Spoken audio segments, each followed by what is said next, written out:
आयल मेहमान के असीं दिल जी था गिरायन सां भली कर चऊं था। बाबा काफ़ी दोस्त इन बारे में असांखा सुवाल इहो कंदा आहिनि, पर असां उन्हनि खे इहो चवंदा आहियूं त बाबा उही सादो सूदो घर में बि उही वॾे जी हैसियत सां हो जेको सिंध में बाबा जो कद काठ हो असांजी नज़र में उहो साॻी आहे।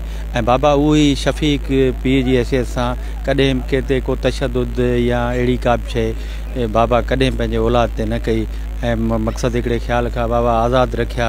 आयल जेके बि सिंध खां माण्हू ईंदा हुआ बाबा सां मिलण या अॼु ॾींहं ताईं बाबा जे वञण खां पोइ जेके मिलण अचनि था, बाबा चवंदो त बाबा तव्हां उन्हनि माण्हुनि जी ख़िदमत चाकरी करियो या उहे माण्हू अचनि था उन्हनि खां कुझु पिरायो, कुझु उन्हनि खां हासिलु करियो।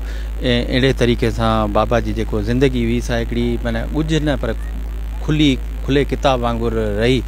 ऐं बाबा कॾहिं बि कंहिं उहिदे ते या इन्हनि जे रहणु पसंदि कोन कंदो। बाबा चवंदो बाबा पाण फ़िक्र सैयद सां वागियल आहियूं ऐं उन सां ता हयात बाबा रहियो ऐं असां उन जे ॻाल्हि ते अॼु ॾींहं ताईं क़ाइमु आहियूं।